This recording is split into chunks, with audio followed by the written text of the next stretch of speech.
这是哪儿啊？姑娘，姑娘，这净水卖不卖？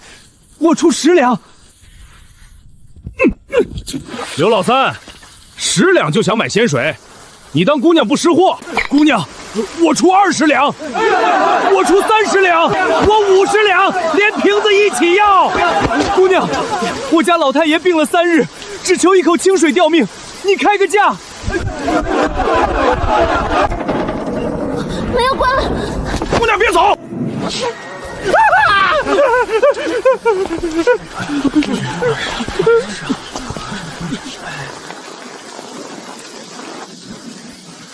周掌柜，手不想要了。沈彦周，你少管闲事！姑娘，门快关了。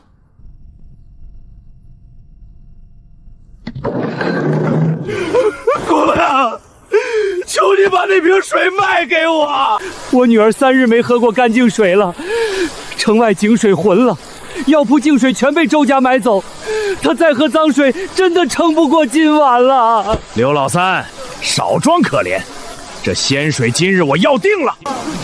接住！拦住他！走。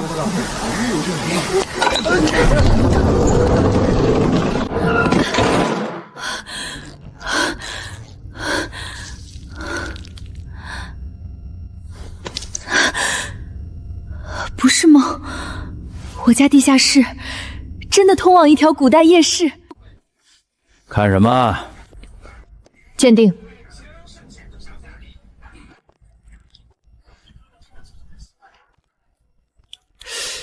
小姑娘，这东西哪儿来的？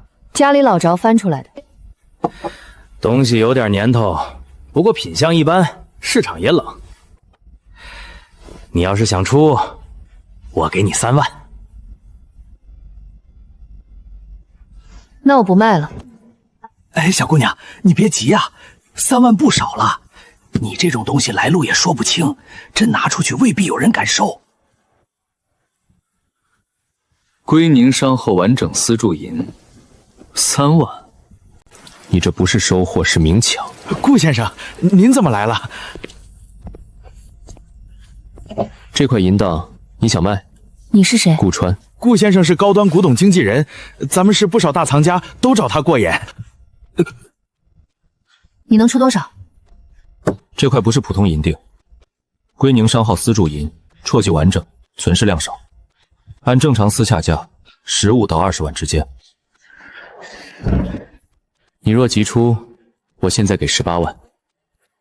你为什么帮我？我不是帮你，我是做生意。好东西落到不识货的人手里，会被糟蹋；落到我手里，可以卖到该去的人那里。你不问来路？江小姐，古董圈里每个人都有故事，我只问2件事：东西真不真，卖家卖不卖。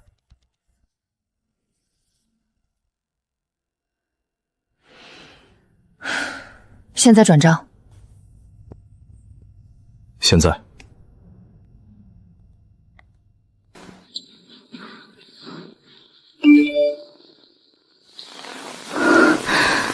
18万，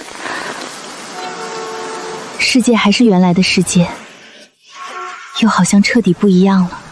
昨天被裁员，被分手，被表姐逼着卖房，昨天还在想下个月房租怎么办，可现在账户里有18万，只因为1瓶2块钱的矿泉水，这不是钱，这是他第一次不用低头的底气。婉宁，卖房合同你考虑的怎么样了？60万已经不少了，你现在没工作，别死撑。昨天60万对他来说像一座山，他差点真的被这座山压弯腰。可现在，一块银锭18万，那扇铜门后面还不知道藏着多少银锭、金叶、玉佩和他从没见过的东西。房子不卖，你别任性，你现在什么情况自己不清楚吗？那破老宅放着也是拖累。从今天开始，别再叫它破老宅，它比你想象中值钱。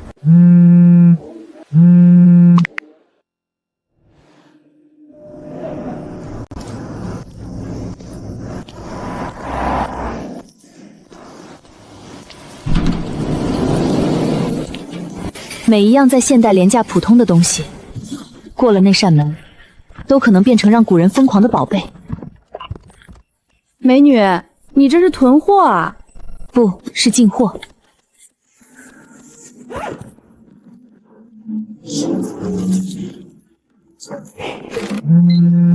门后是归墟夜市摇晃的红灯笼，也是他翻身的第一条路。谢谢姐姐，救命！我出100两抽1瓶净水，我出300两。江姑娘，你打算卖多少？今晚不抢，排队。我的货，我定规矩。排队？江姑娘怕是不懂归墟夜市的规矩。这里做买卖，向来谁价高货归谁。你一个初来乍到的小姑娘，开口就要整条夜市排队。江姑娘，您这是……既然归墟夜市不认我规矩，那今晚不卖了。江姑娘留步，排队就排队。周掌柜，你别坏大家的生意啊！我家老太太还等着净水呢。我刘老三排第一，我也排。我醉仙楼排第二。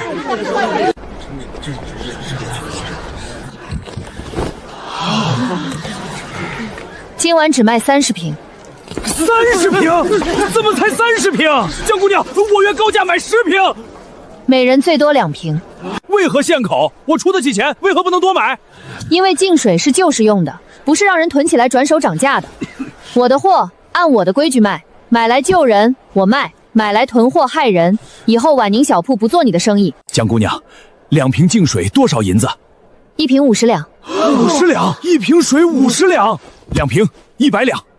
这1瓶不收钱，给孩子的，好好活着。谢谢姐姐。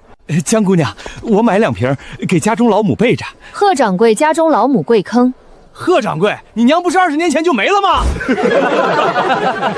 ？1瓶。江姑娘，撒谎者限购1瓶。周掌柜，2瓶。江姑娘，我出3000两。3000两？我不买这2瓶，我买你以后所有净水。周掌柜，你这是什么意思？平的货全给你，你把货都给我，我替你卖，钱我不会少你，人我也替你挡。这不是买卖，这是威胁。周掌柜，归墟夜市没有强买强卖的规矩。沈彦周，你沈家已经不是从前的沈家了，你护得了他1晚，护得了他1辈子吗？你想买断我的货？不错，可以。10万两黄金，现付。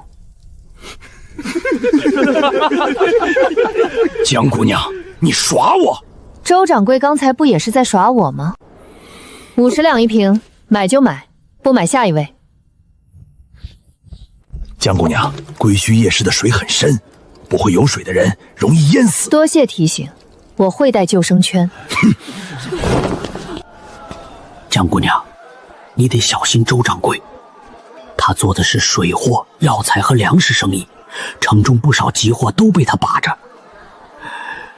你这净水一出，等于是砸了他的饭碗。难怪周掌柜这么急，原来是我挡了他的财路。刘掌柜说的没错。你为什么帮我？昨夜你明明可以带着水离开，却还是把水给了刘掌柜。只是顺手。归墟夜市里，很多人连顺手都不会。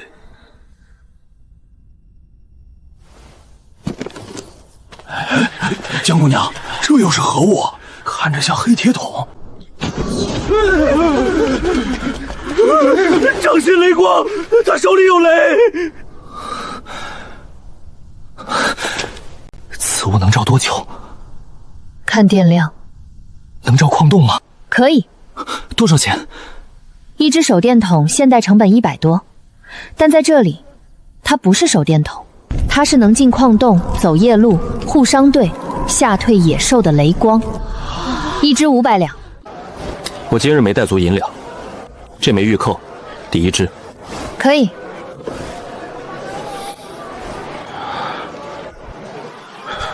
若黑风矿早有此物，去年就不会死那7个人。我忽然意识到，我带来的东西不只是能赚钱，也可能改变这里很多人的命。江姑娘明晚还来吗？净水还能定吗？雷光能不能给我留1只？明晚子时，还是这里，货不多，先到先排。记住，按我的规矩。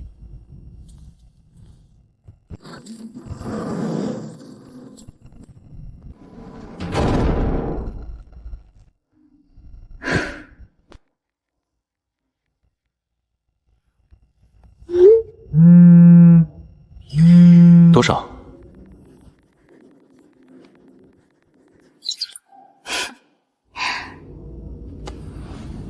江小姐，看来昨晚你又翻到好东西了。先看东西。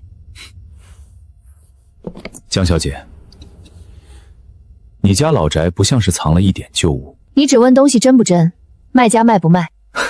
学得很快，这一块48万、82万，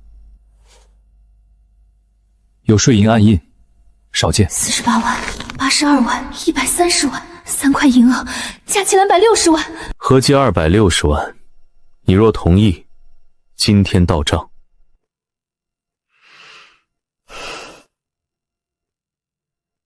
成交。昨天以前，我觉得300万是电视剧里的数字，是别人买房投资谈判时随口说出来的词。现在，它躺在我的手机银行里。恭喜。玉扣呢？这枚玉扣暂时别卖。为什么？因为它不是普通事物，它像是一件信物。银锭可以用老宅旧藏解释，但这种带私人文征的玉扣，不该随便出现在市场上。它背后可能有一段已经消失的家族商路。那暂时不卖。正确选择。江小姐，以后如果还有货，直接找我，不要再去街边古玩店。你手里的东西不适合摆在那种地方。我知道。还有，换个安全点的地方放东西。一个刚失业的女孩突然拿出几百万的古银，这件事本身就不安全。顾先生，你只做生意就好。当然，我最喜欢做生意。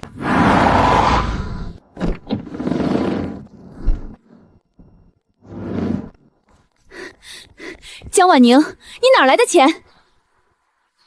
赚的。你骗谁呢？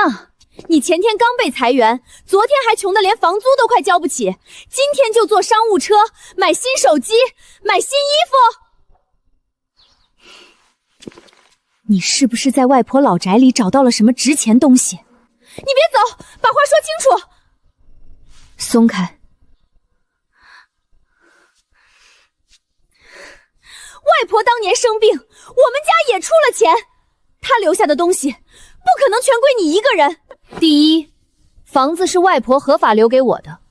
第二，你们家出了多少钱，我会查清楚。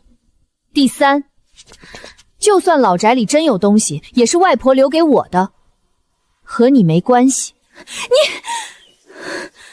再挡我，我报警。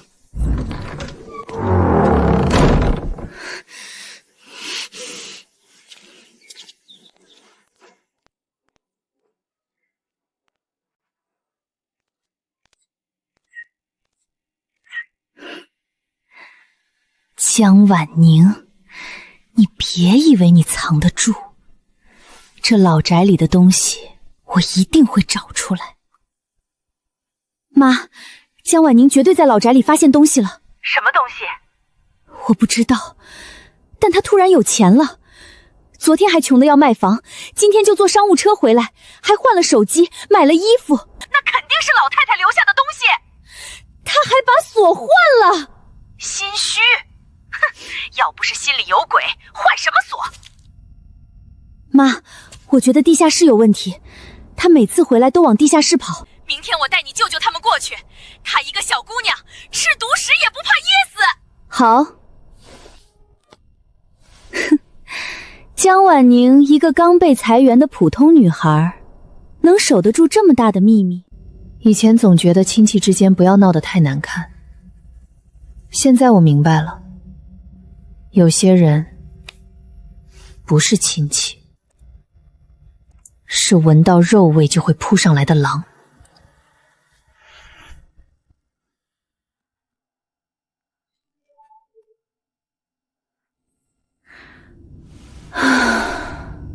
智能门锁、防盗门、保险柜、监控主机，明天上门安装。不够，300万听起来很多，但如果同门的秘密暴露，别说300万，就是3000万也未必守得住。我需要更多底气，更多钱。我已经摸清了归墟夜市的规律：普通人需要水，掌柜需要糖，商队需要光，而真正有钱的人需要稀罕、体面和别人没有的东西。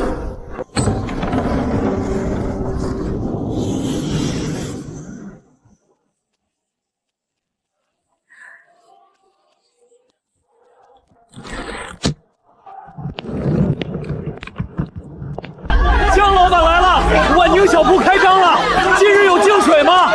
雷锅还有没有？我排第一，我昨日就在这儿等了。他没有放弃，他是在等机会。江老板，今日卖新货。江老板，新货是什么？此物名为血糖。甜，竟然没有一丝苦杂味儿，比上等糖霜还细。江老板，这血糖我醉仙楼全要。不散卖。不散卖？我供你血糖，你做甜品，3日内醉仙楼独家用血糖，利润我3，你7，但所有甜品招牌旁边必须写明婉宁小铺供货。成。这种东西拿给顾川，不可能低于几百万。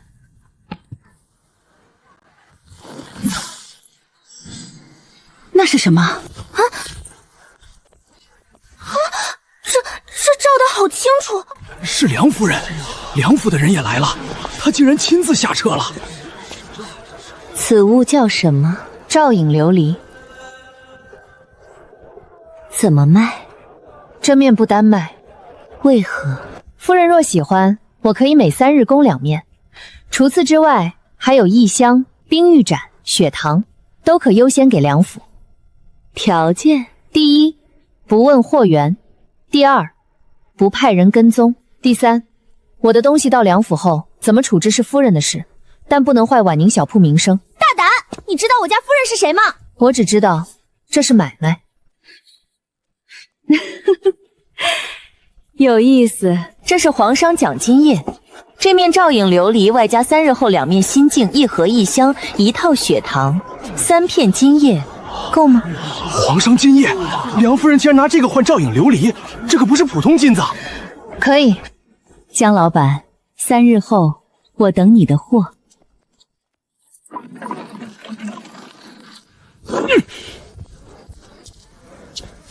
这也是信物？不是，只是沈家旧玉。手电筒可以给你，但用途要登记。你不信我？不是不信，而是这些东西不能乱用。照路能救人，照人也能害人。江老板想得很远。我只是怕麻烦。怕麻烦的人通常不会救人。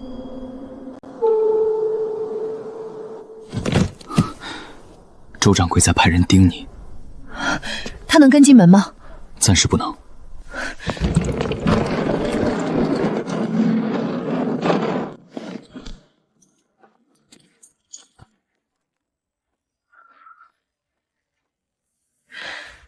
明天有空吗？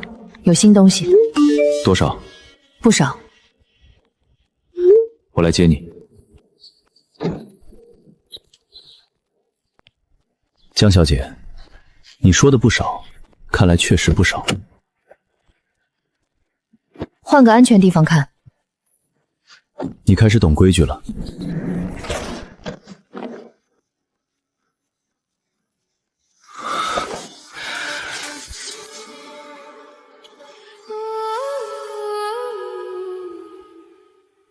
值钱吗？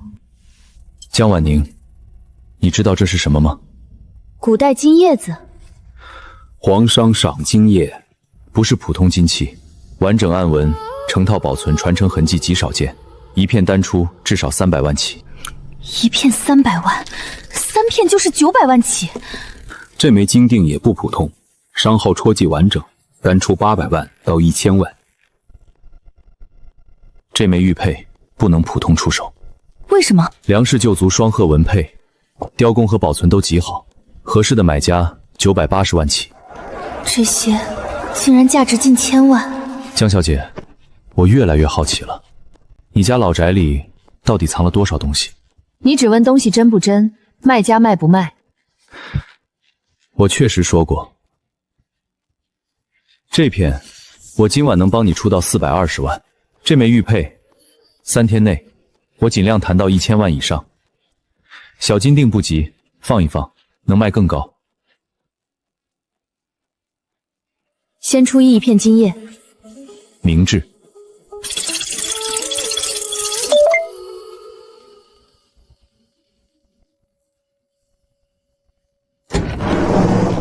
成交。什么时候到账？10分钟。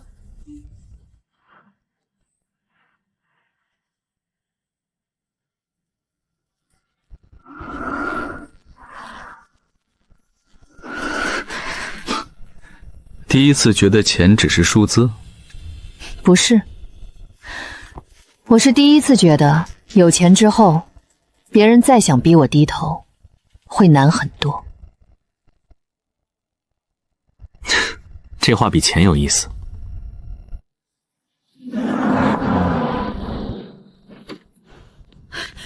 婉宁，你可算回来了！你外婆留下的东西，你不能一个人吞。江婉宁，你到底卖了多少钱？和你无关。怎么无关？那是你外婆的东西，也是我们家的东西。房产证上写的是我的名字，遗嘱上写的是我的名字，外婆留下的东西也归我。哼，你现在有钱了，说话就这么硬？对，私闯、偷拍、威胁，我都留了证据。你们再敢来闹，我就报警；再敢在亲戚群里造谣，我就起诉。我现在有钱请律师，也有时间陪你们耗。算了算了，别闹了，人家证据拿出来了。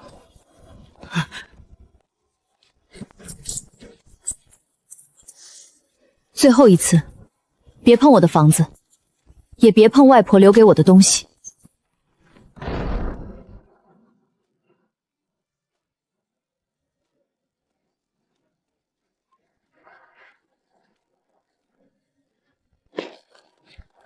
账户里的700多万，在门后的世界面前，好像只是刚刚开始。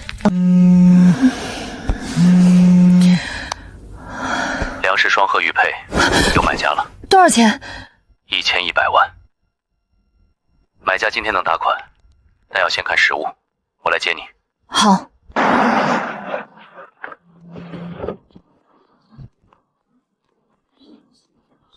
动作很快。不快不行，有人盯着。你表姐？你知道？她昨天找人打听过你卖古物的事。他打听不到我这里，但他已经开始往古董圈问了。再继续下去，迟早会碰到不该碰的人。他只是贪。贪的人最容易被人利用。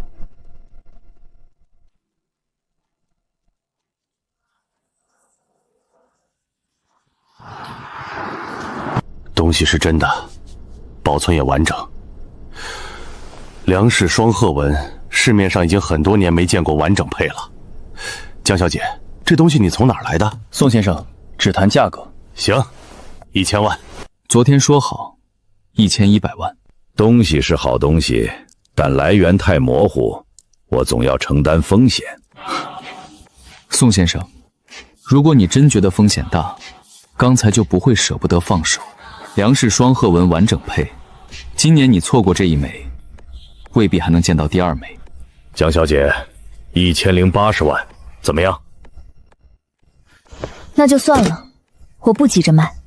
江小姐，1100万。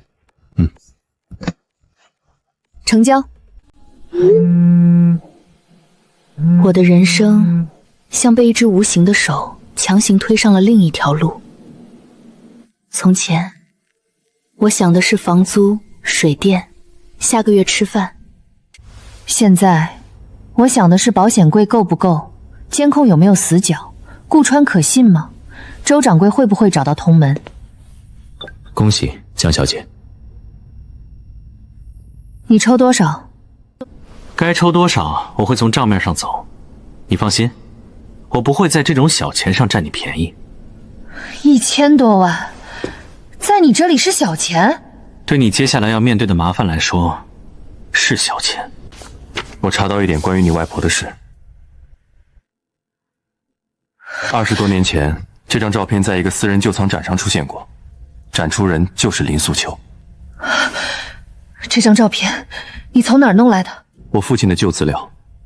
我父亲当年也帮林素秋处理过一批东西，银锭、金叶、玉佩，风格和你现在拿出来的很像。后来呢？后来林素秋消失了，她不再出货，也不再见人，很多人找过她都没找到。那些人是谁？不清楚，我只知道我父亲临死前说过一句话：林素秋藏起来的不是古董，是一条路。同门后的路，归墟夜市，外婆早就来过那里，她甚至可能和沈家有关。江婉宁，你知道那条路在哪儿吗？顾先生，你说过只做生意。对，所以我不会逼你说。但我提醒你，林素秋当年被人盯上，是因为她手里的东西越来越多，越来越贵，也越来越不像正常旧藏。你现在正在走她走过的路。你现在有钱了，第一件事不是花，是藏。藏货、藏账、藏人，也藏秘密。你为什么提醒我？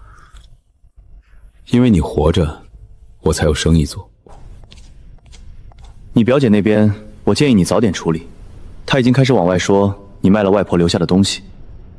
贪心的人不可怕，可怕的是贪心又愚蠢。我知道。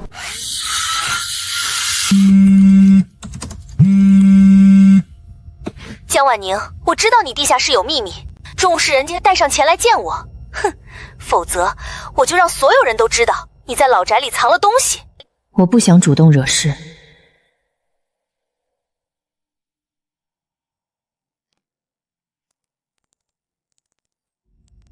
但也绝不会再像以前一样任人拿捏。以前我总觉得亲戚之间再难看也不能做绝，可江雨晴已经不是想占点便宜，她是在逼我交出秘密，这扇门绝不能暴露。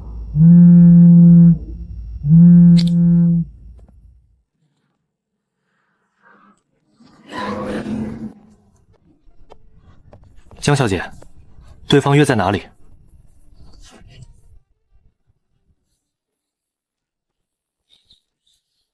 一家咖啡馆，他约你谈钱，却选公开场合，说明他想制造压力。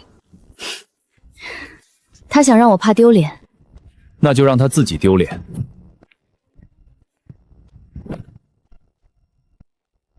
你带律师来？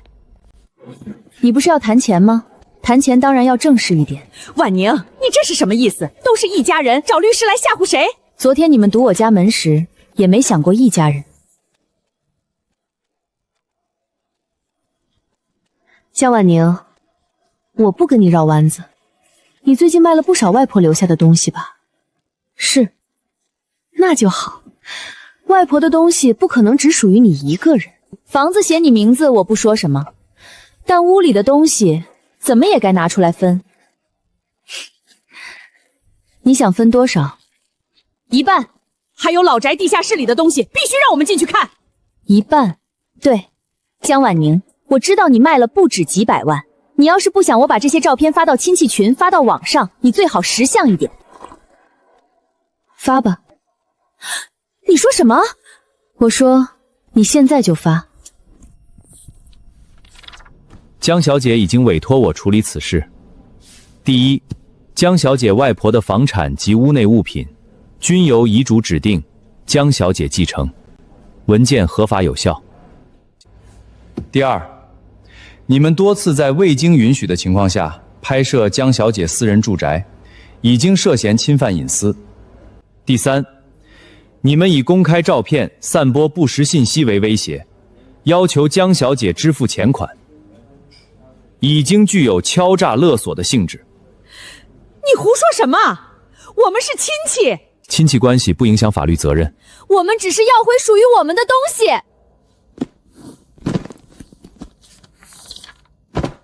这是公证遗嘱复印件，这是房产证明，这是江小姐外婆医疗费用流水，这是你们所谓出钱照顾的转账记录，以及老人后续返还记录。你们没有任何证据能证明这些物品属于共同财产。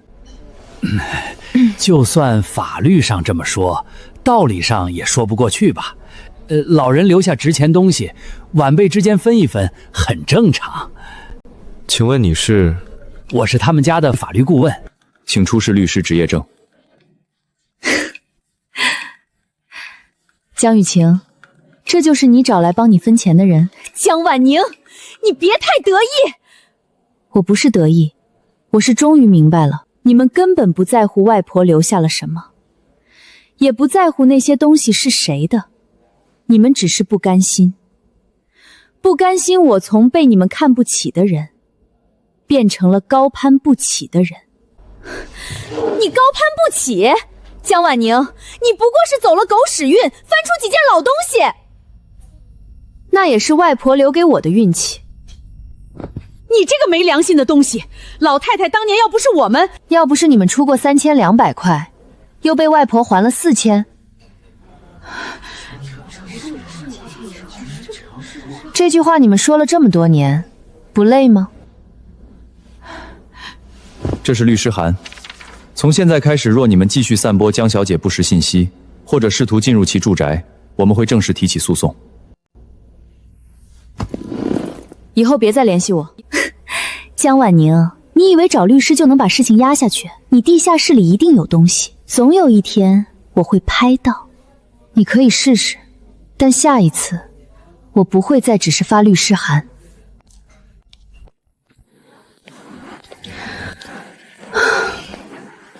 后续还需要我跟进吗？需要。如果他们再来老宅，直接做法律程序。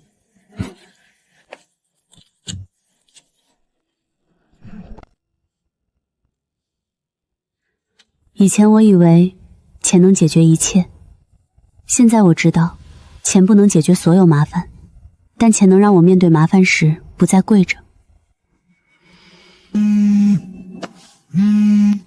顾川，你说我外婆当年是不是也遇到过这些？也许比你更多。我查到一件事。什么？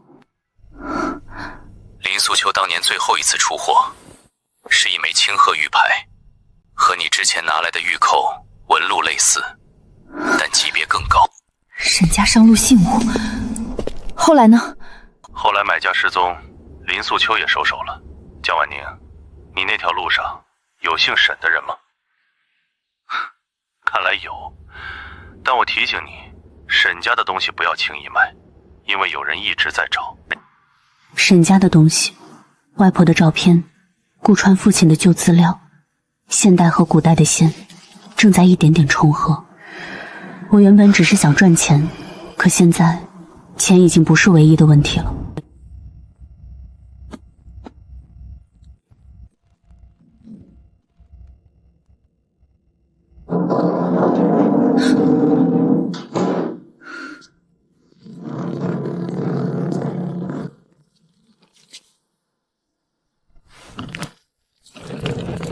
出事了。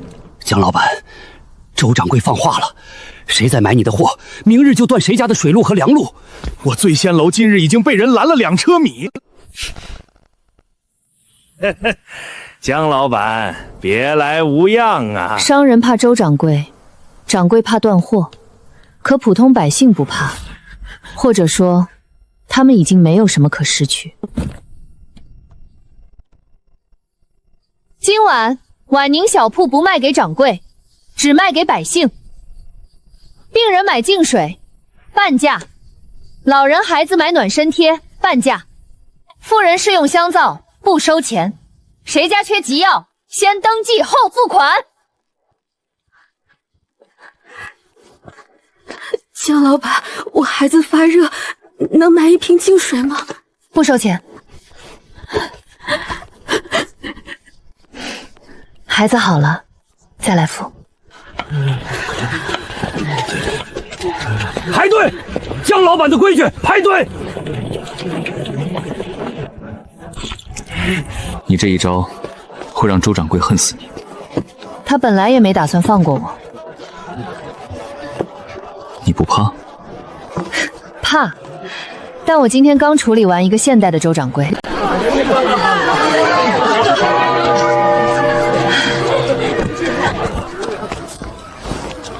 收着。这是什么？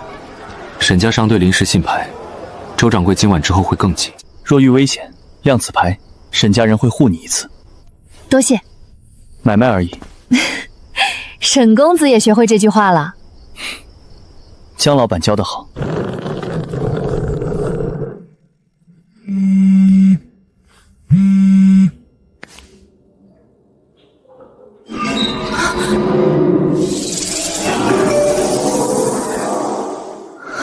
对不起，您拨打的电话已关机。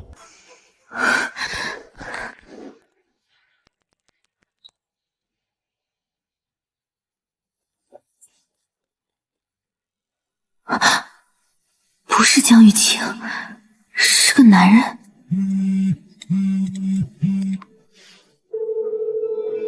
你在哪儿？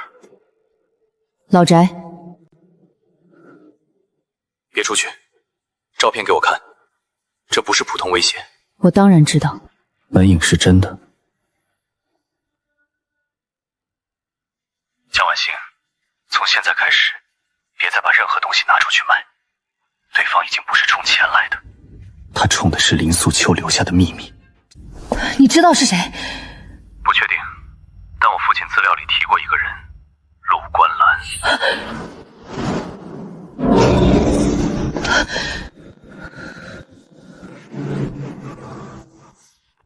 20多年前，林素秋最后一次出货前，曾经见过一个姓陆的买家，那人没有留下真实身份，只留下一个名字，陆观兰。我现在过去。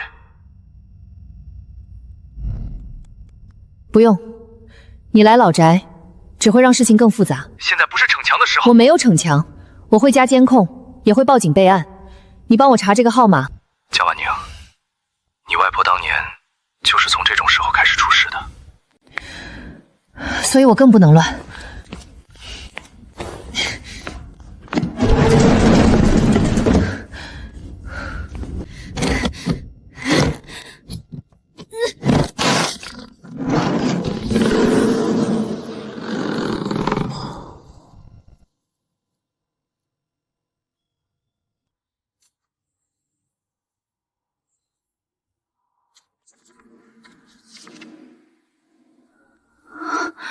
沈怀川，沈家人和沈燕州长得好像。净水可救急不可囤，血糖可利民不可乱供，雷光可救路不可卖恶人，银锭可售，金叶甚售，玉牌不可轻售，归墟夜市可做生意不可交心。他要的不是货，是门。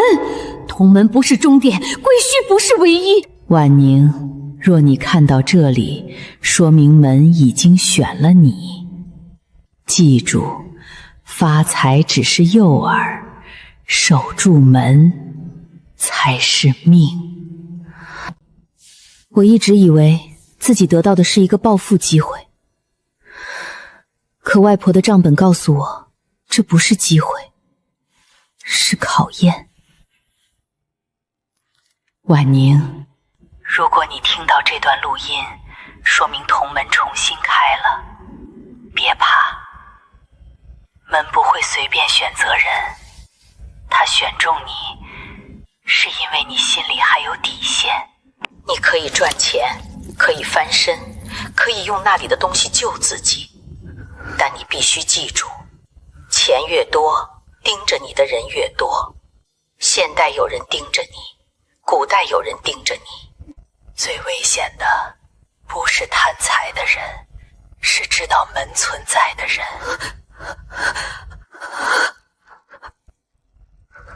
陆观澜一直在找第20门，他当年没能从我手里拿走钥匙，如今若找上你，千万不要信他。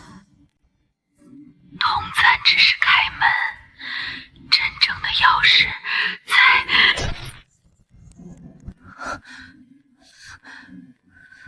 真正的钥匙在哪里？外婆没有说完。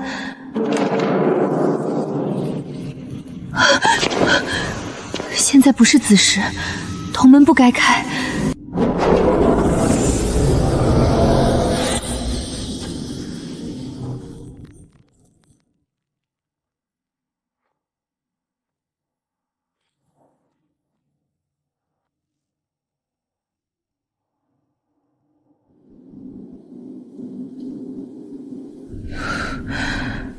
古代世主府终于找上门了，而更可怕的是，这张请帖不是从夜市送来的，是直接从铜门里调到现在地下室。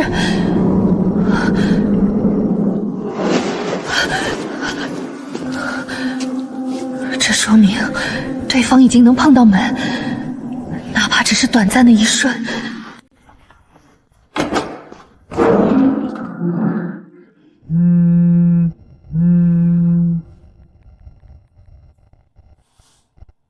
我不会让顾川进老宅，至少现在不会。陆观澜这个名字在现代没有正式身份记录。什么意思？像是被人刻意抹掉了。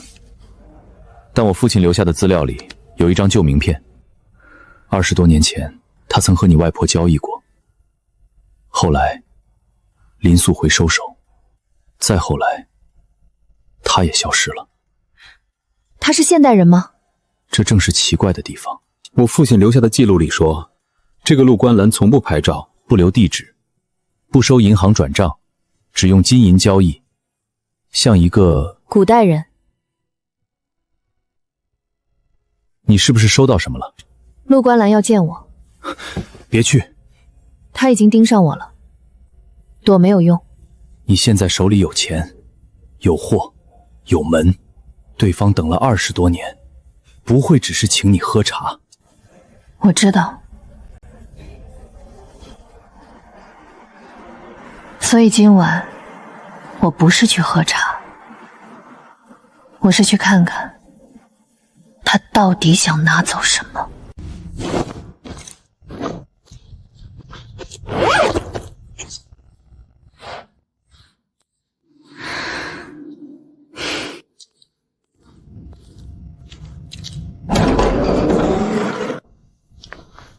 市主府请你了，你不能一个人去，所以你陪我。我陪你。你和市主有仇？我父亲当年进市主府后就再也没回来。我想起照片背后的名字，沈怀川。你父亲叫沈怀川？你怎么知道？江姑娘，市主等候多时了。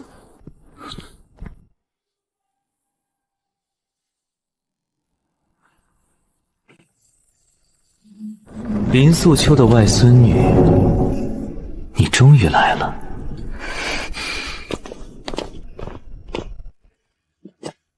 江婉宁，把钥匙还给我吧。市主大人一开口就要钥匙，不觉得太失礼吗？沈少主，20多年不见，沈家人还是这么喜欢挡在林家人前面。陆氏主要的钥匙是什么？你不知道？不知道。林素秋没有告诉你？外婆只告诉我，不要相信。不愧是她带出来的人。你错了，我不是她带出来的，她什么都没教我。20多年过去，她竟然没有明显变老。你和林素秋年轻时很像。你认识我外婆？当然。当年她第一次来归墟夜市，也是从一瓶净水开始。她比你更谨慎，也比你更狠。她用净水打开夜市，用血糖立金号，用雷光救矿道，用照影琉璃结交权贵。后来，整个归墟夜市都知道，林素秋手里有一条通往仙界的路。所以你想抢她的门？不是抢，是取回。取回？同门本就不属于林素秋，也不属于你，它属于归墟。若同门属于归墟，为什么20多年都没人能打开？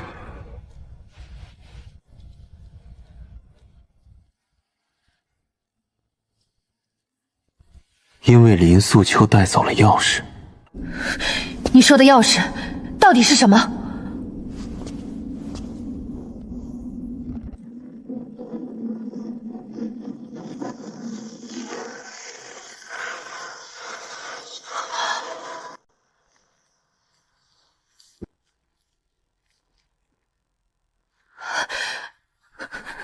归墟夜市并非唯一的市，世间有许多门，每一扇门都通往不同的地方。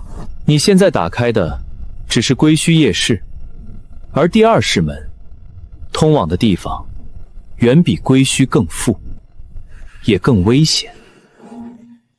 所以你当年逼林素秋打开第2世门？我只是想让归墟更进一步。更进一步？我父亲就是因为你这句更进一步，死在施主府里。沈怀川不是我杀的，可他是因为你而死。当年林素秋带走钥匙，关闭同门，归墟失去了20多年的机会。如今你来了，门重新开了，钥匙也该回来了。我没有你要的钥匙。你有，林素秋把它藏在你身上。果然在你这里。施主大人若想动手，先过我这一关。沈少主，你护不住他，如同20多年前，你父亲护不住林素秋。陆观澜，你想要这枚铜铃？那不是普通铜铃，它是门心铃，没有它，第2世门打不开。既然这东西这么重要，你觉得我会交给你？你会的。为什么？因为你会需要我。我不需要。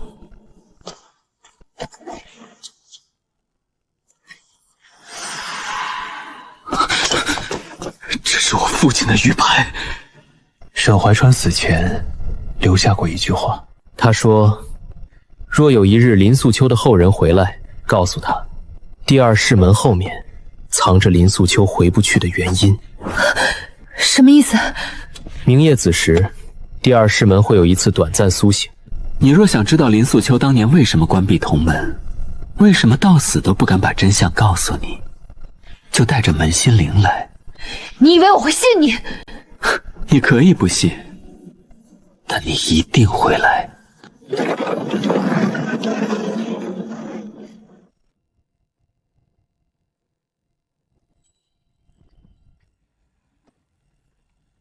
明夜不要来。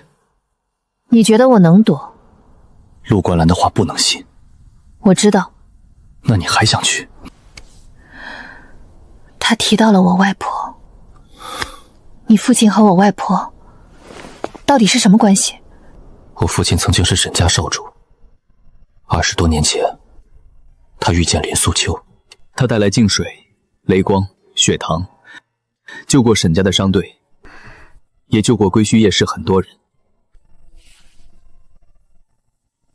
后来，陆观澜要他打开第二室门，我父亲帮他逃走。那一夜之后，林素秋消失，我父亲死在市主府。原来外婆的平安是有人用命换来的，所以你一开始帮我，是因为外婆，也因为你。你和他不一样。哪里不一样？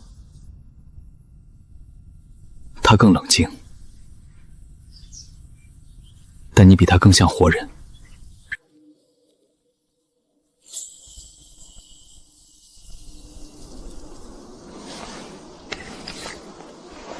明夜若一定要来，先找我。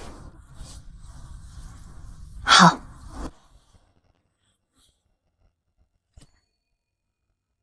婉宁，门心灵不可离身。陆光澜若见灵，第二室门必行。若你必须去，记住，不要听门后的人说话。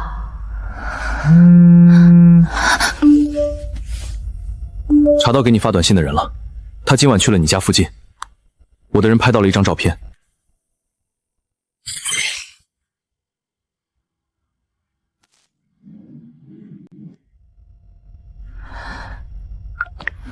人在哪里？眼丢了。你的人跟丢了？对方很专业，进了老街后巷，避开了所有主路监控。你是不是收到过同样的请帖？你不说，我也猜得到。顾川，到底是什么人？我不知道。你查了那么久，只查到这个？正因为查不到，才危险。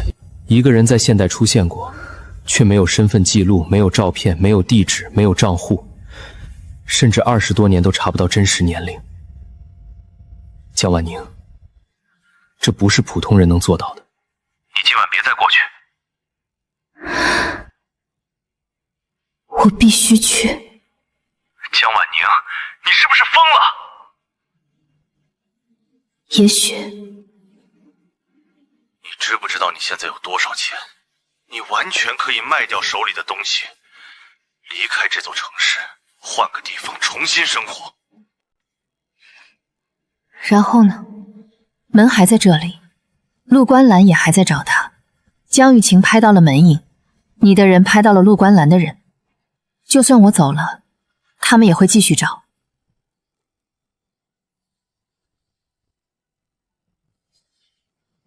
这是外婆留给我的东西，我不能只拿钱，不管麻烦。我帮不了你去那边。我知道。但现在这边我会替你盯着，你表姐那个戴帽子的男人，还有陆公兰留下的线索，我都会查。谢谢。别谢太早，我是商人，帮你是要回报的。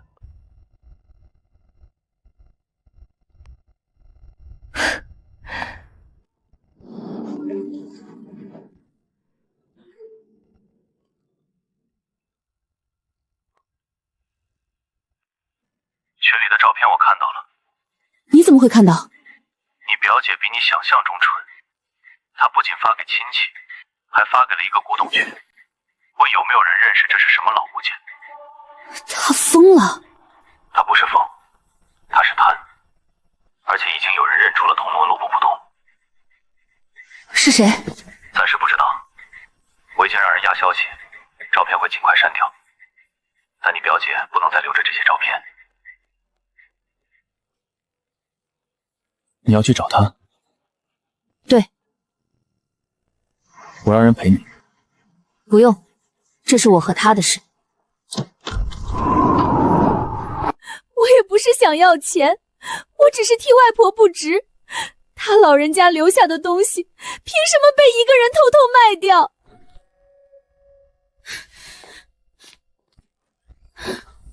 你来干什么？关掉。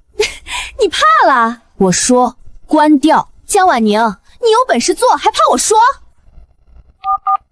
陈律师，他现在正在直播散播不实信息，涉及隐私照片和勒索证据，可以处理吗？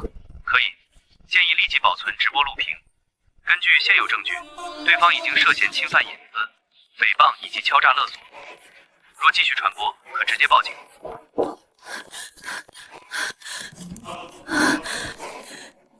你满意了？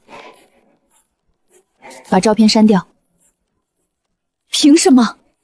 因为你拍的是我家。那是外婆的房子，也是我们家的。不是，是我的。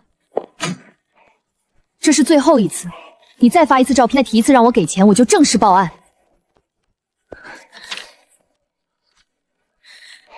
你现在有钱了，就想把所有人都踩在脚下是吗？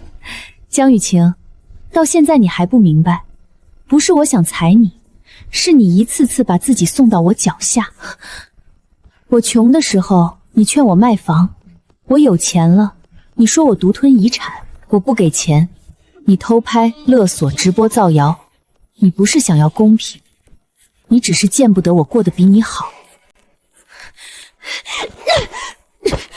别再来招惹我，也别再碰外婆的东西。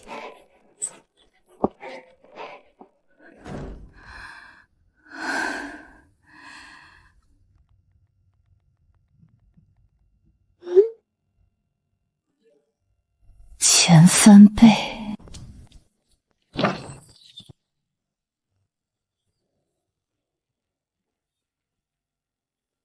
门心凌今晚会进归墟，告诉施主，可以动手了。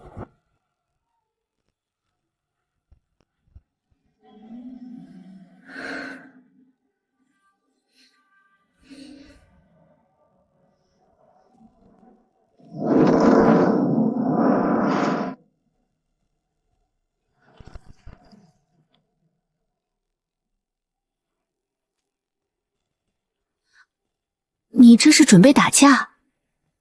若要去第二师门，只怕不止打架。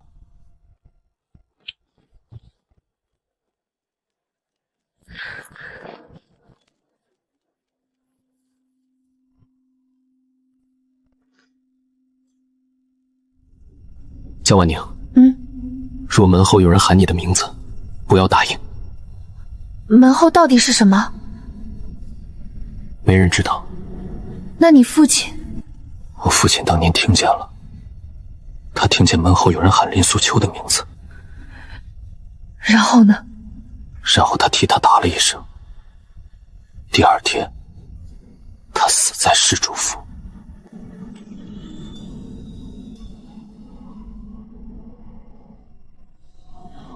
婉宁啊，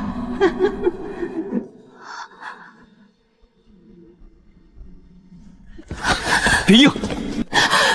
婉宁，外婆，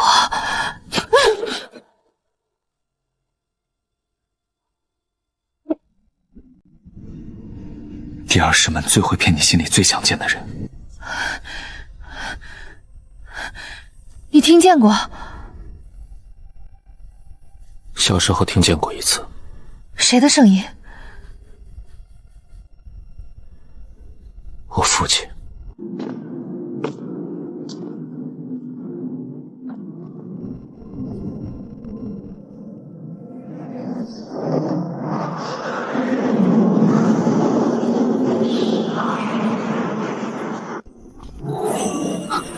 别再往前。你们果然是一伙的。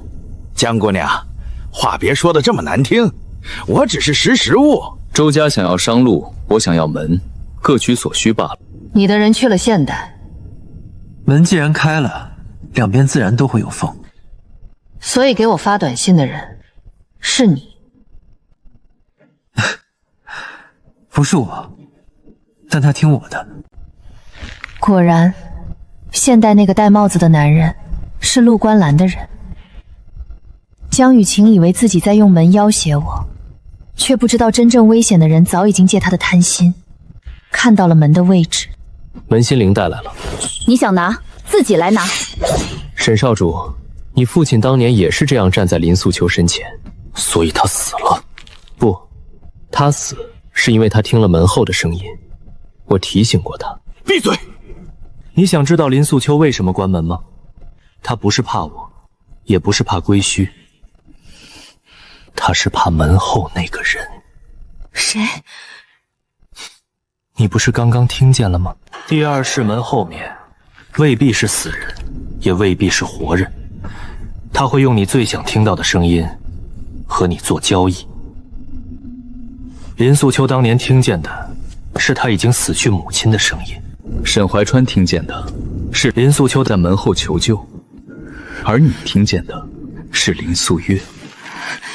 江婉宁，门后有你想知道的一切。你外婆为什么隐姓埋名？她为什么不敢告诉你真相？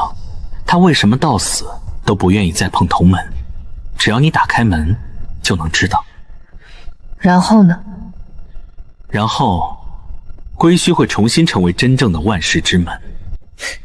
说白了，还是为了商路和权力。那又如何？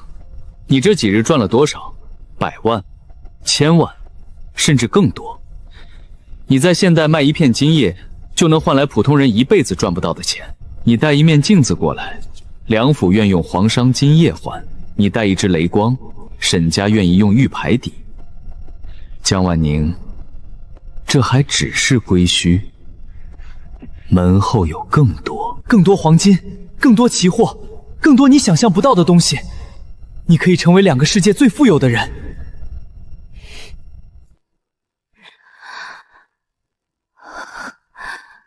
我动摇过，从账户到账18万开始，到260万，到420万，到1100万，钱来得太快了，快到我每一次看见余额，都觉得像一场醒不过来的梦。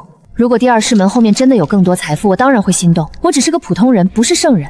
可我也记得外婆录音里的声音：发财只是诱饵，守住门才是命。陆观营，你说了这么多，就是想让我觉得只要开门，我能赚更多。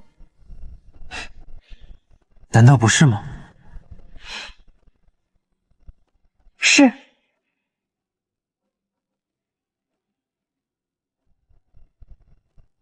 但我现在已经很有钱了。有钱到我终于明白一件事：人不是看到更多钱就必须伸手，有些钱拿了会没命。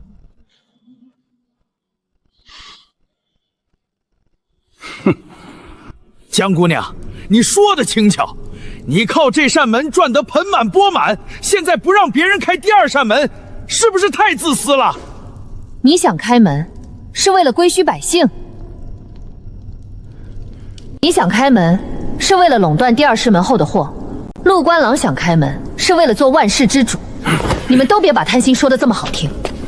江婉宁，你很聪明，可聪明人也会做错选择。你不愿教，那我只能自己取了。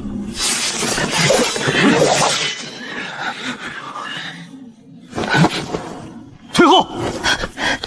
哦，关中王来了。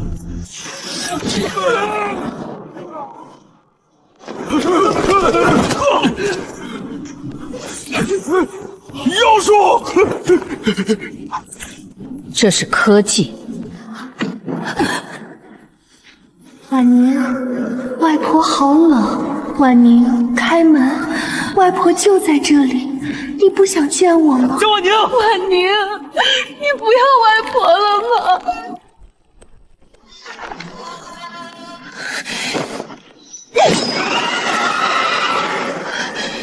果然是假的。林素秋竟然把镇灵法也留给了你，他留给我的比你想象中多。沈彦州，拦住他！这又是什么妖物？别跑！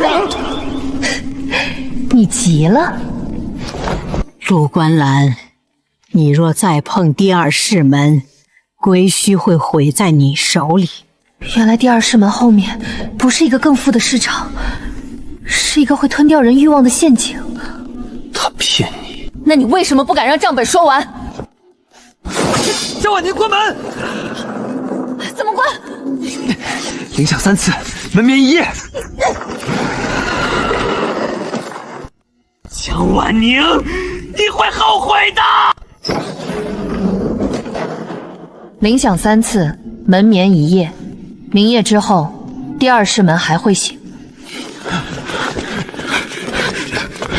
别追了，施主就这么放他走？门心凌认他，今晚杀不了他。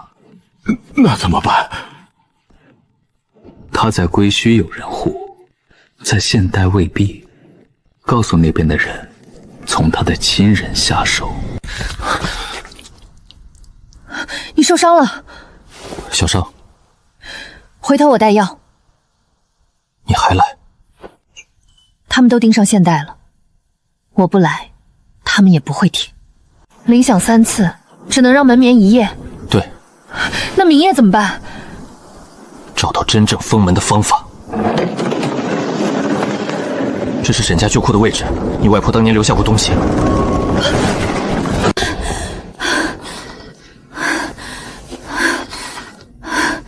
江婉宁，出事了，你表姐失踪了。她最后一次出现是上了一辆无牌黑车，而那辆车现在停在你老宅附近。江雨晴失踪了。对，她今晚8点46分从公寓出来，9点03分上了一辆无牌黑车，车最后出现的位置是你家老街附近。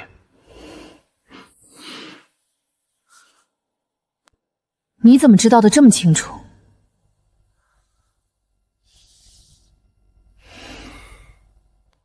他把同门照片发出去之后，我让人盯着他。车现在在哪儿？你家老宅后巷。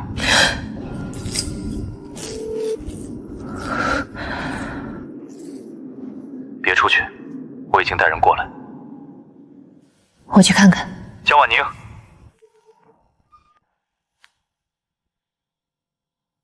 那像是故意给我看的。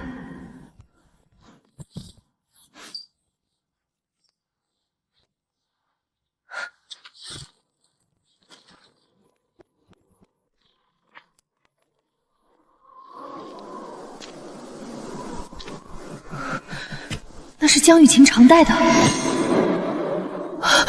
还有别的缝隙。陆关林已经掌握了不完整的穿门方法。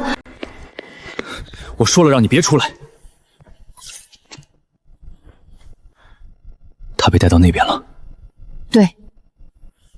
他们要这个。对。那你不能去。江雨晴在他们手里。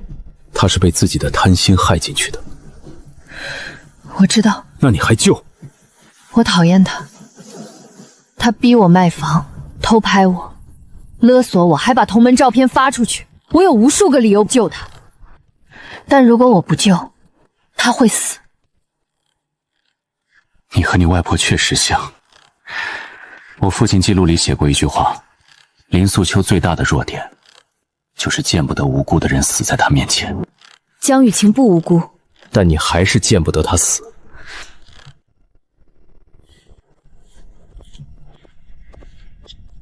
现在这边我处理，江雨晴失踪的痕迹，我会想办法压住，不让她母亲立刻闹大。你信我能把她带回来？我信你不会空手去送死。你去那边，我帮不了太多。但如果你能带回来任何声音、文字、物质，也许能查出陆关林在现代的线。谢谢。江婉宁，别把门心灵交出去。我知道。你不知道。你现在觉得人比灵重要。可陆宽郎会让你在这两者之间选，到时候别选错。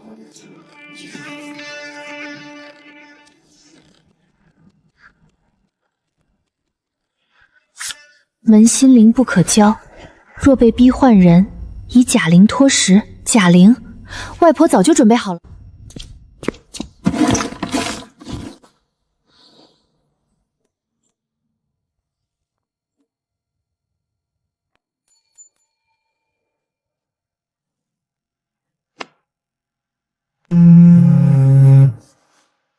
活着回来，尽量。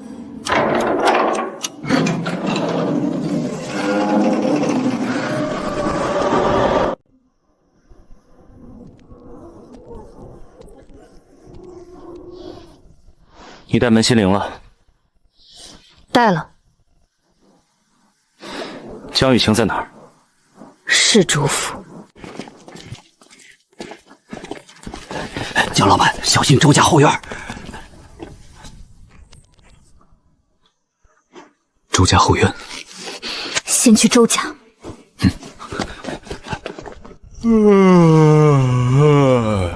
等等，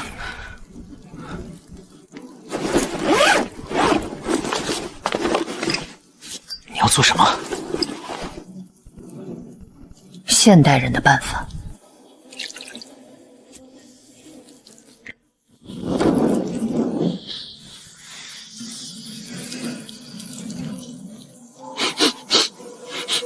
什么味儿？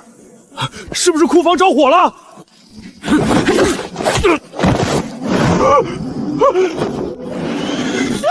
我的眼睛！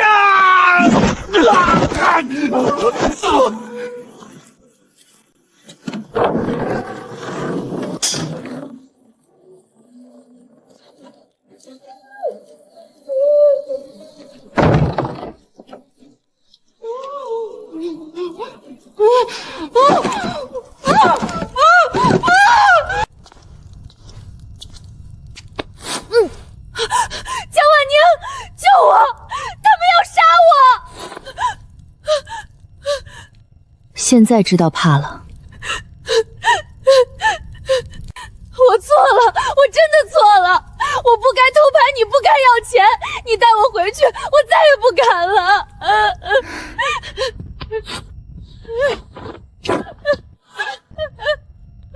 快走！哈哈哈哈哈！江姑娘，来都来了，急着走什么？他们来了！他们来了！江姑娘果然重情，为了这么一个蠢货表姐，也敢闯周家。你们要的是门心灵，我来了，放他走。灵先给我。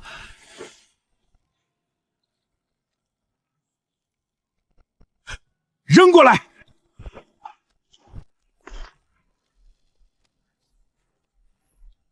哈哈哈哈！江姑娘，你还真舍得！闭嘴，跟紧我。好嘴！假的！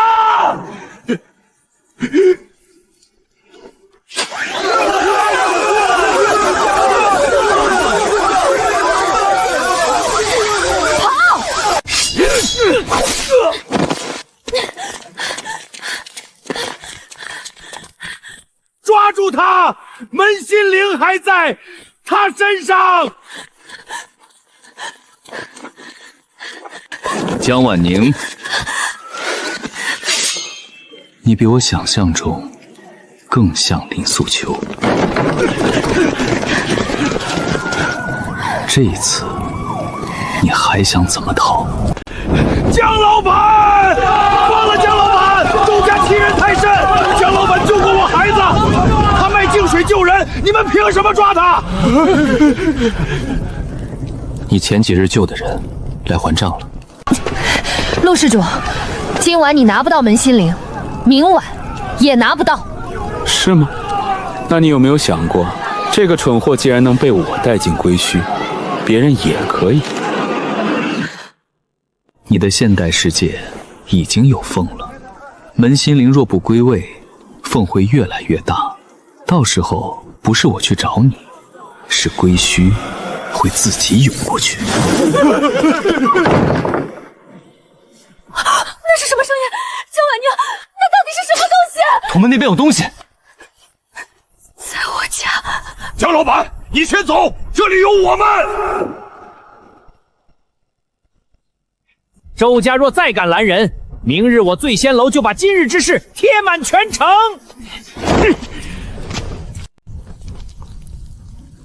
先回去。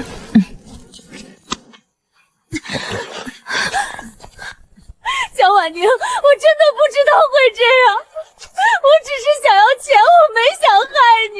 回去以后，把你手机里所有照片、聊天记录、对方号码全部交出来。我都给。还有，以后不要再靠近老宅。我不敢了，我真的不敢了。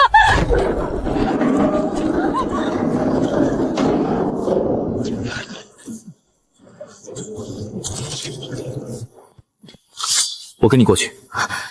你能过去？以前不能，但现在门裂了，规则变了。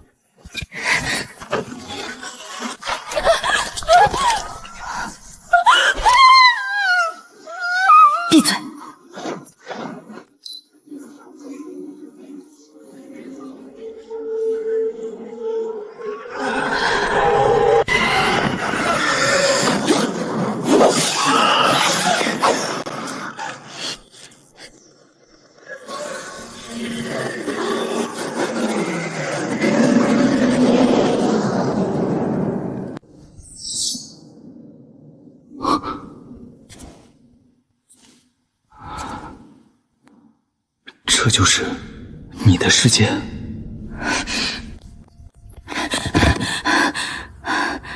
看来我来晚了。你是他现代的帮手，你是他古代的帮手。现在不是认识的时候。看住他，他手机里有陆宽兰那边人的联系方式，全部备份。你表姐这次倒是帮你钓出了一条大鱼。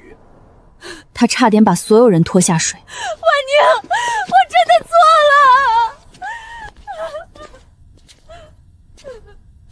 你让我查的东西有结果了。他不是正常人。陆观澜靠第二世门续命。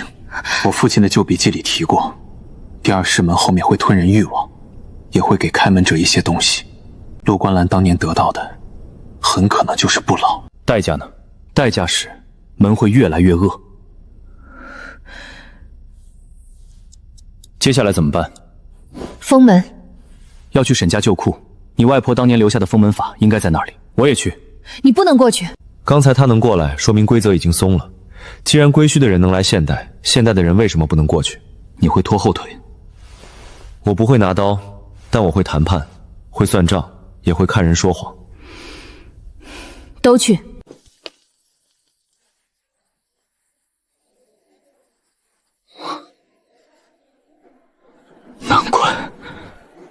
难怪什么？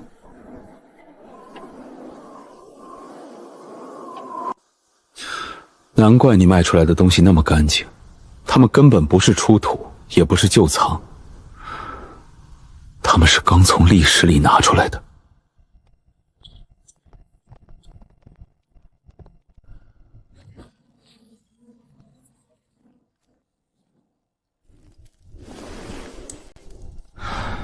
这里是沈家最旧的一批账库，20多年前，我父亲死后，这里就封了。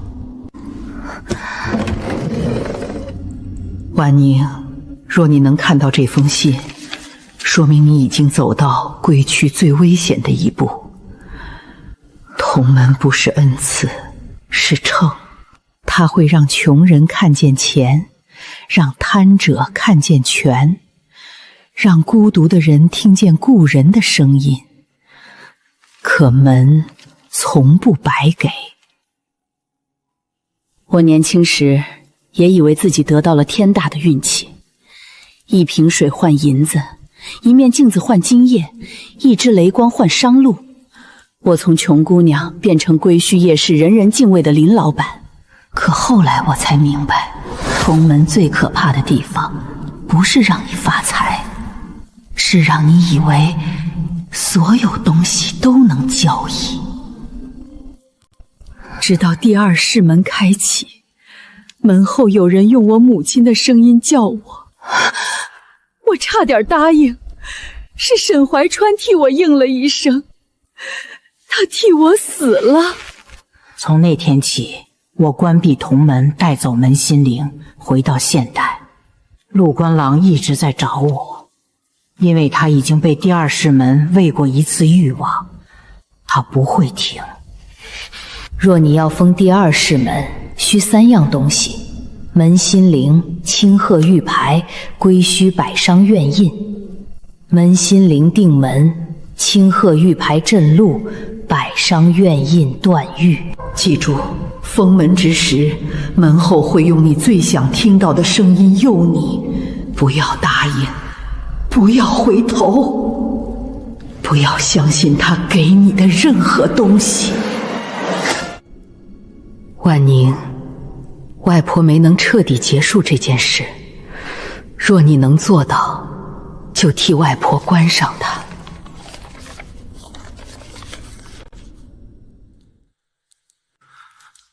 这是我父亲的。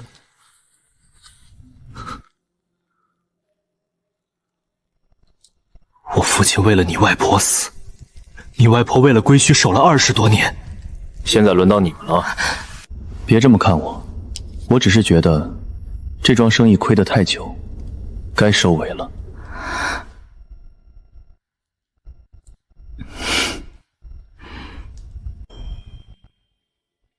归墟百商院印不是印章，是归墟夜市里足够多商户的自愿联名。只有百商同愿，才能断第二世门对归墟的牵引。也就是说，不能只靠打赢陆观澜，还要让归墟的人主动拒绝第二世门。陆观澜会用财富诱惑他们。那你就告诉他们，开门会失去什么。江老板，不少掌柜动心了。有人说，若第二世门后真有更好的货，归墟就能富过皇城。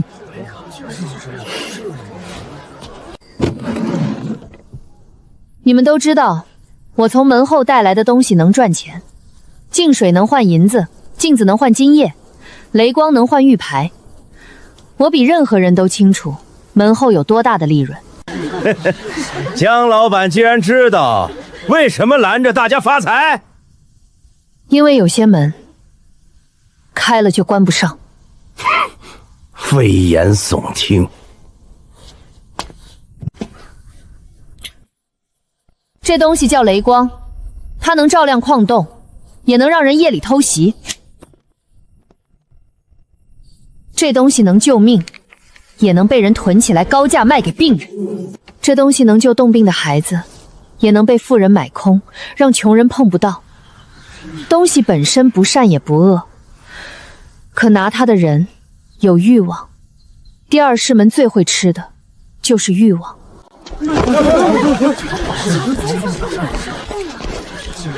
我信江老板。若不是江老板的雷光，我们10几条命都死在矿里了。周家抢雷光是为了发财，江老板拿雷光是为了救人。一样的东西，人不一样，结果就不一样。我也信江姑娘，她的净水救过我女儿，她若贪钱，当初大可卖给周掌柜，不会给我这种小掌柜。我醉仙楼靠血堂赚了不少钱，可我也知道，若第二世门真是无底洞，赚再多也没命花。梁府愿盖愿印。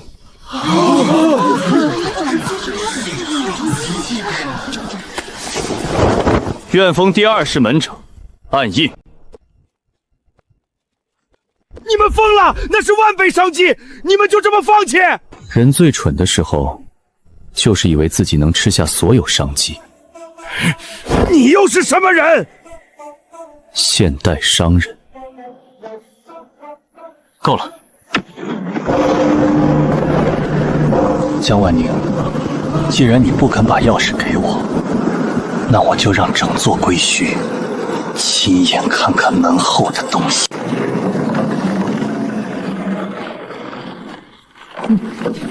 施主，开门吧！只要门开，归墟所有商路都会归我们。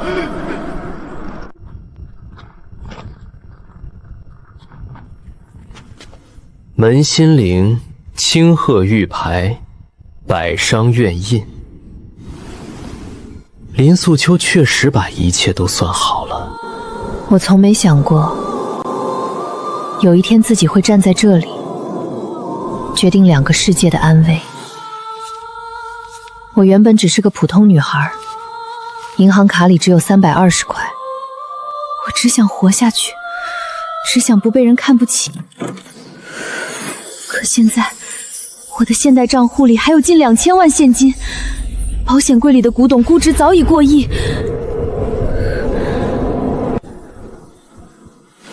我确实暴富了，但也正因为我见过钱来的有多快，我才明白，钱不能成为打开所有门的理由。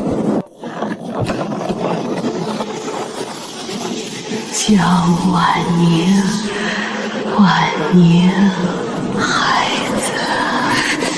婉宁，你已经很努力了，到妈妈这里来。燕州，过来，爹在这里。别硬。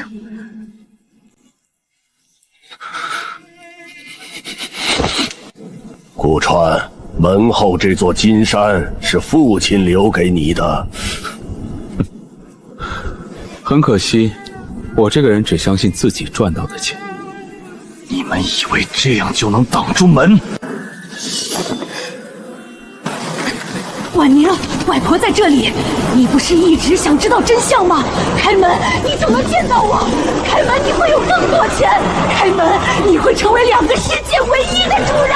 外婆，如果真的是你，你不会让我开门。江婉宁，你会后悔的。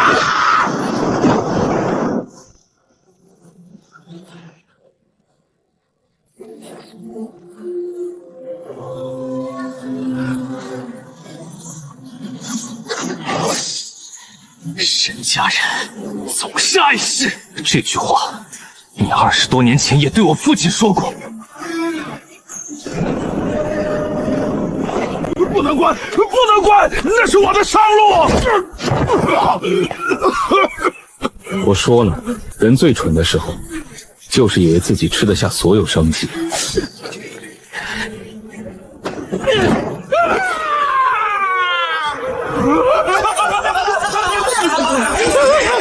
良钱！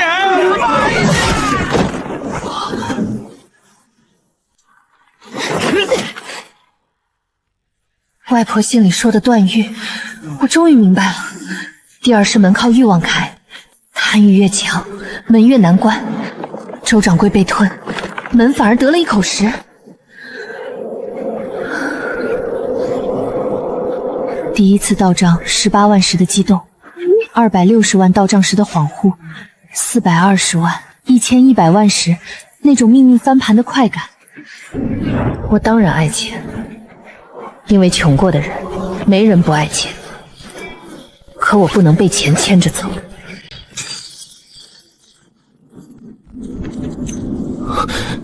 你做什么？他不是喜欢欲望吗？这些钱我不要，这些货我也不要。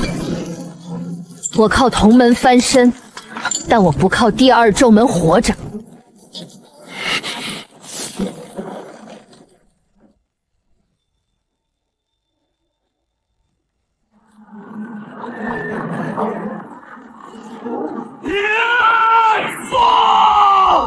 陆观云，你不是要门后的东西吗？那你自己进去拿。权力，万世之主，永生！不，我不是祭品。林素云当年也这么骗我。不是外婆骗你，是你从一开始就不肯收手。江婉宁，门不会永远关上，你守不住的。那就守到我守不动为止。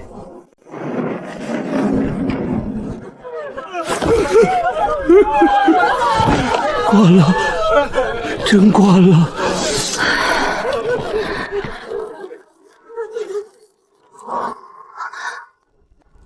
坏了，门信灵封了第2世门，灵性损了一半。同门呢？应该还在。归墟夜市，从此不设一人独掌，百商共议，愿印为约。江老板，你不做？我只是个做生意的，没有你，归墟就没了。所以更不能由我说了算。我已经见过一个人握住门和权力后会变成什么样。我不想成为第2个陆观澜。那婉宁小铺呢？照开，但规矩要改。从此以后，婉宁小铺不再随意卖现代货。净水只救急，雷光只供商路和矿道登记使用，药品由沈家、药铺、刘掌柜共同记录。镜子、香皂这些奢侈品限量，金银玉器也不再大量带回现代。心疼？烧了几千万的时候，我已经心疼完了。不过你保险柜里剩下的那些，估值依然过亿。你还缺钱吗？不缺了，从银行卡只有320块，到现在资产过亿，我用了很短的时间。可真正让我变强的，不是那些钱，而是我终于知道，自己可以不靠任何人，不低头的我活着。我永远忘不了归墟夜市的红灯笼，忘不了周家柴房，忘不了那扇黑门后传来的声音。凭什么？他那么有钱，凭什么1分都不漏给我们？我不甘心，我还要去找他闹。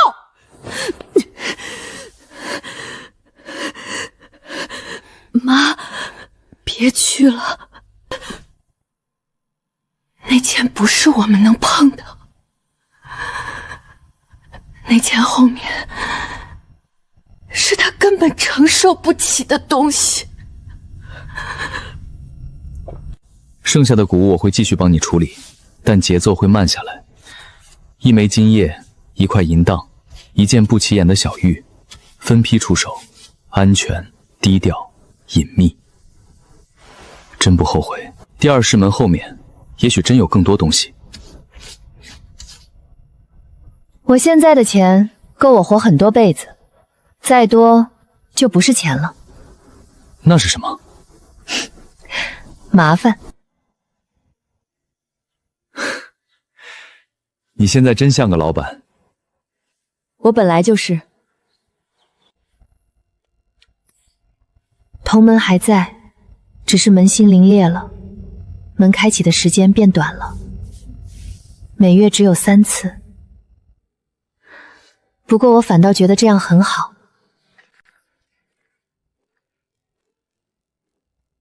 门不该被频繁打开，归修夜市也需要自己恢复秩序，而不是永远依赖我的货。归墟夜市变了，不是变得更富，是变得更稳。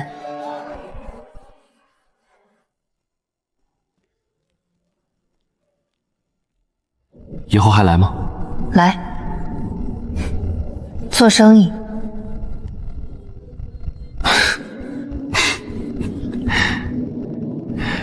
江老板，归墟夜市一直有你的位置。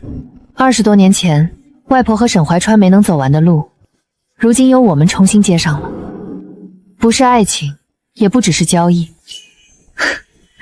更像2扇门之间，终于有人学会了守规矩。江老板，下月见。沈公子，货款记得结清。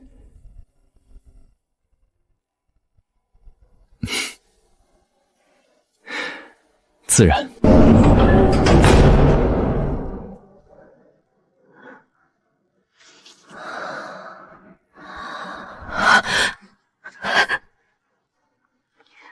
外婆，我守住了。